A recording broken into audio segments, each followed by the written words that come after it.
Hello. This is related to dropshipping, but it's more about people. This is a psychological concept I want to talk to you about because it's very, very relevant.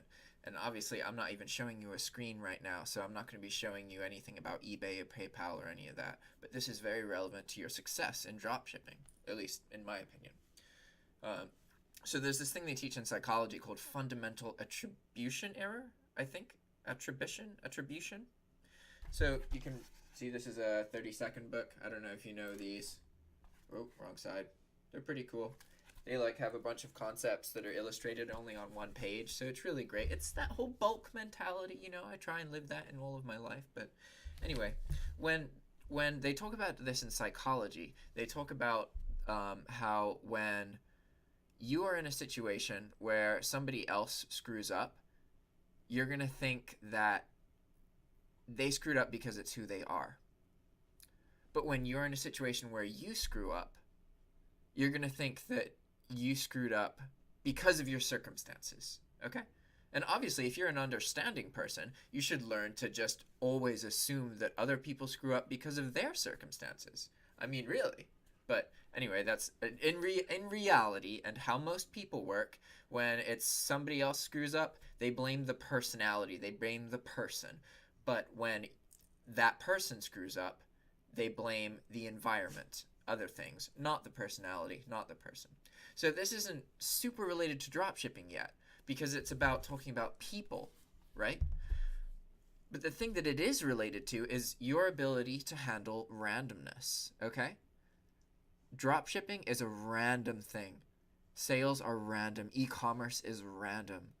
You can, once you're getting consistent results over months and months and months, and you've been doing this for years, you can start to humor the idea of figuring out some patterns and understanding what's happening, okay?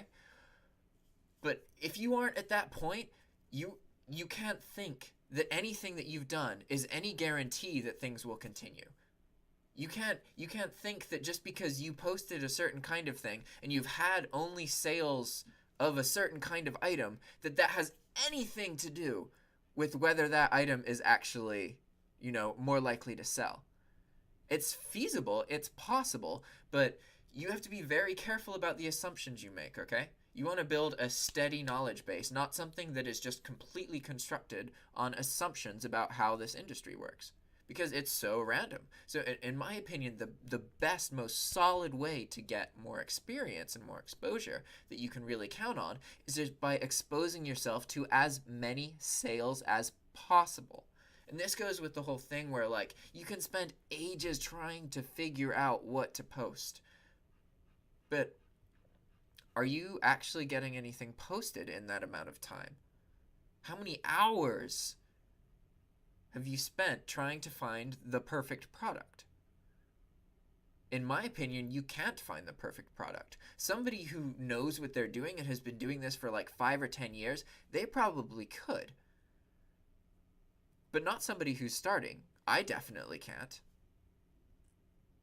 And I think that's really important because you can get there, but you get there by exposing yourself. So that's the variable that you have to think about. How can you expose yourself to as many sales and as much dropshipping information as possible? That's what matters. And it's, again, this is only going to be about fundamental attribution error. So I have to keep it related to that. How else is it related? I'm trying to think. I could go to my eBay. All right, this is something that I do a lot, okay? And this is also an example. I try and make a point of only looking at my eBay sales, when I do my, once per day. I like having something to check, and it's exciting and everything. But I get in this habit where everything that I'm doing is just a habit. I'm just getting too stoned or doing whatever and just tabbing between different tabs and looking at stuff that I've already seen. I've already looked at my sales 10 times today. It doesn't, it can't go anywhere, you know what I mean? You have to control yourself and not just keep checking things. Because you have to think about how efficient am I actually being with my time? Because I could easily spend 4 hours, 5, 6 hours a day working on this stuff. Would I actually be getting 4, 5, 6 hours of work done? No. You have to be purposeful. I'm going to sit down and I'm going to place all my orders. Okay, good, done. I'm going to respond to all my messages. Okay? I'm not focused enough right now, so I'm going to do something else. And then I'm going to come back and then sit down and do all of that. You have to do everything in a swoop because okay, that's for efficiency, but back to the attribution error thing. This is a very vague concept. At the beginning, it makes more sense, but how I'm trying to relate to it now might not make sense. In general, I'm talking about this because of the fact that most people give up. Most of the people who try to learn how to dropship, they're really interested at first, but then it fizzles out. That's attribution error. If you think that you're going to get anywhere within 3-4 years, like you're going to be able to quit your job within 3-4 years, you cannot assume that. I mean, yeah, it's technically possible, but you cannot assume that. I mean, you can want it so badly that you do everything that you possibly can to get to that point, but do not assume that that will happen.